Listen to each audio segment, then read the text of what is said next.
तो पिछली बार हम आए थे तो डीएम साहब से बात किया था, सारी चीज़ की जानकारी उनको दिया था और मेरा ख्याल है कि उस पर कुछ कार्रवाई भी हुई थी। हम लोगों ने कहा था कि तत्काल पहले तो वहाँ के लोगों को राहत मुहैया कराया जाए। लोग उस समय गर्मी थी और गर्मी में कोई उनके पास पॉलीथीन भी नहीं था, उनके पास सर छुपाने की कोई जगह नहीं थी। तो उसके लिए हमने मांग किया था फिर खाने पीने का उनका व्यवस्था होनी चाहिए। तो जो एक ऐसे वक्त में जो सरकार का दायित्व है उसको निभाना ज़रूरी है। तो हम लोग अपने ढंग से जो भी कर सकते थे या जो जिला प्रशासन पर दबाव बना सकते थे उनको बनाया।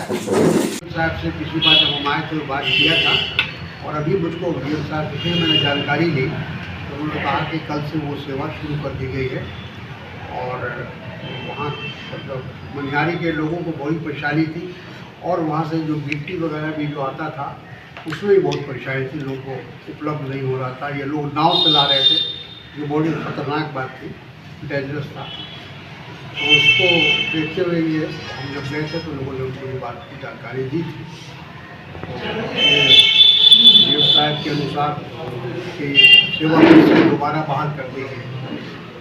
कटाव जो हो रहा है, कटाव का क्या? पहले जब हम आए थे तो देखा था, लेकिन ये नई जगह पर फिर दोबारा कटाव हो रहा है और आज अभी यहाँ आपके प्रेस कॉन्फ्रेंस के बाद फिर वही जा रहे हैं हम।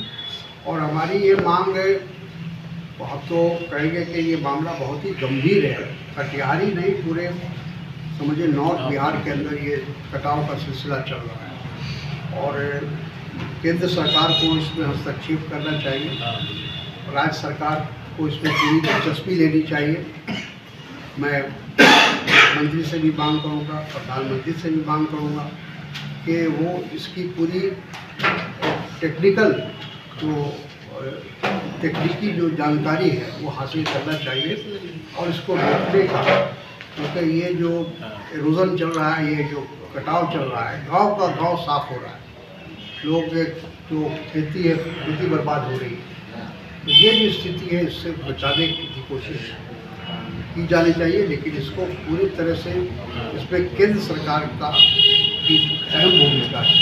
केंद्र सरकार का रोल बड़ा है और उनको चाहिए केंद्र सरकार को इसमें राज्य सरकार से मिलकर हर तरह से उसका अध्ययन कराए और अध्ययन कराने के बाद उस पर कार्रवाई क्राइम कोई भी करे या किसी के द्वारा हो वो क्राइम है और उसके साथ वही सलूक होना चाहिए जो एक क्रिमिनल के साथ होता है और उसको किसी तरह से उसको राजनीतिक शक्ल या धार्मिक शक्ल नहीं देना चाहिए। इसको किसी भी धर्म से ताल्लुक़ नहीं है क्राइम का। जो अपराधी है वो अपराधी है, उसको अपराधी की हैसियत से देखना चाहिए। उसको हिंदू मुसलमान करके जिस तरह से कोशिश की जा रही है ये दुखद है और हम लोग यही मांग करेंगे कि उसको सख्त से सख्त सज़ा मिलनी चाहिए, फांसी की सज़ा मिलनी चाहिए। जिसने एक तरह से कहा जाए गैर इंसानियत हरकत किया, मानवता के विरुद्ध काम किया है, उसके खिलाफ सख्त से सख्त कार्रवाई होनी चाहिए। कांग्रेस पार्टी ये मांग करती है। की कोशिश है जो भारतीय जनता पार्टी के और या संघ परिवार के जो लोग हैं वो मुख्य समस्या से देश का ध्यान है उसको भटकाने की कोशिश करते हैं। तो समय समय पर ऐसे इश्यूज़ को उठाते हैं जो नॉन इशू माना जाता है। ठीक है, वो सरकार के पास कानून है, सरकार के पास नियम है, संविधान है, उसके अनुसार कार्रवाई होनी चाहिए। उसमें पुलिस को अपनी कार्रवाई करनी चाहिए जहां अगर कोई इस तरह की बात होती है, लेकिन उसी में उलझा के रखने की कोशिश की जाती है भारतीय जनता पार्टी के द्वारा, ताकि कोई उनसे बेरोजगारी के सवाल ना करे, उससे महंगाई के सवाल ना करे, दूसरे इश्यूज़ को ना उठाए। रोकने में काफ़ी कठिनाई का सामना करना पड़ता है। सरकार ने एक फ़ैसला लिया, सभी लोगों ने उसका स्वागत किया, अभिनंदन किया कि शराबबंदी होना चाहिए। खास के जो औरतें हैं, महिलाएं हैं, उनकी ये मांग थी कि शराबबंदी होनी चाहिए और शराबबंदी की गई है। ठीक है, उसमें कहीं हो सकता है कि कोई लूपहोल हो, लेकिन जैसा मैंने कहा कि अब गुजरात में तो बहुत समय से वहाँ नशाबंदी है, लेकिन वहाँ भी इस तरह की खबरें आती हैं कभी कभी कि चोरी छुपे लोग शराब करते हैं, कुछ माफिया काम करता है। तो यहाँ भी जो काम कर रहा है उसके खिलाफ सरकार को कार्रवाई करनी चाहिए, उसमें कोई ऐसी बात नहीं है। लेकिन नशाबंदी जो है वो एक सामाजिक बुराई है, सामाजिक नशाबंदी नहीं, क्या कहें उसको, नशाबंदी, हाँ वो है। तो नशाबंदी इसीलिए किया गया था और इसमें सभी दलों ने उसका स्वागत किया।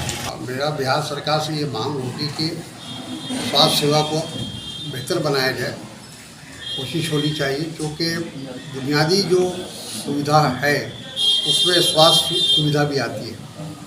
क्योंकि आम आदमी, गरीब आदमी और जो कम आमदनी वाले लोग हैं उनके लिए बहुत मुश्किल है इलाज कराना। आज के बहुत एक्सपेंसिव हो गया है। प्राइवेट नर्सिंग होम में या प्राइवेट हॉस्पिटल में लोग जाते हैं तो सब लोग वहाँ नहीं पहुँच पाते। इसलिए मैं चाहूँगा कि बिहार सरकार जब से ख़ास तौर पर जो नई सरकार महागठबंधन की बनी है उसको स्वास्थ्य सेवा पर ज़्यादा ध्यान देना चाहिए और उसको ठीक करना चाहिए। सर, भारत जोड़ो यात्रा से क्या कांग्रेस को संजीवनी मिलेगी आने वाले समय में? देखिए, वैसे तो ये कांग्रेस का प्रोग्राम ज़रूर हम कहेंगे, कांग्रेस इसका नेतृत्व कर रही है इस पूरी यात्रा का, लेकिन ये यात्रा कांग्रेस पार्टी को मजबूत करने के लिए नहीं है, देश को मजबूत करने के लिए। आज जो देश के अंदर जो एक बिखराव हो रहा है, जो धार्मिक उन्माद पैदा हो रहा है, जो सामाजिक तनाव पैदा हो रहा है, नफरत और घृणा पैदा हो रही है, उससे कैसे देश को मुक्त कराया जाए। साथ ही साथ महंगाई एक बहुत बड़ी समस्या है, बेरोज़गारी, गरीबी, ऐसी तमाम बुराइयों के खिलाफ ये एक जन आंदोलन कहिए इसको, ये आगे चल के एक जन आंदोलन की शक्ल इख्तियार करने वाला है। जिस तरह से इसमें जन समर्थन मिल रहा है, जिस तरह से हर वर्ग के लोग, बुज़ुर्ग से लेके छोटे बच्चे तक इसमें शामिल हो रहे हैं, औरतें शामिल हो रही हैं, मजदूर, छात्र, किसान, कोई वर्ग ऐसा नहीं है जो इसमें शामिल नहीं है। तो ये मेरा ख्याल है कि आने वाले समय में जो देश के सामने जो चुनौतियाँ हैं उसका सामना करने के लिए ये बहुत ही कारगर साबित हो। गुजरात में यदि बीजेपी को पूरी तरह से बहुमत, ऐसा संभव है क्या? कांग्रेस पार्टी एक ऐसी पार्टी है देश की जो कभी भी, जिसने भारतीय जनता पार्टी के साथ कोई गठबंधन नहीं किया है। बाकी सभी पार्टियों ने समय समय पर गठबंधन किया है, लेकिन भारतीय जनता पार्टी, कांग्रेस पार्टी ने कभी नहीं। और वो विचारधारा की लड़ाई, सिर्फ सत्ता की लड़ाई नहीं है। अगर सत्ता की लड़ाई है तो किसी के साथ हाथ मिलाया जा सकता है, ऐसी बात नहीं है। वहाँ के जो प्रभारी हैं वो अशोक गहलोत जी हैं, जो राजस्थान के मुख्यमंत्री हैं। वो लगातार घूम रहे हैं, जिला वाइज और कॉन्स्टिट्यूंसी वाइज उनका दौरा चल रहा है। और भी जो राष्ट्रीय बहुत सारे नेता हैं वो गए हुए हैं और हम लोग भी जा रहे हैं, मेरा भी प्रोग्राम है वहाँ। और राहुल जी का भी प्रोग्राम बन रहा है, राहुल जी भी आ रहे हैं, प्रियंका गांधी भी जा रही हैं और कांग्रेस के राष्ट्रीय अध्यक्ष उनका भी कार्यक्रम है।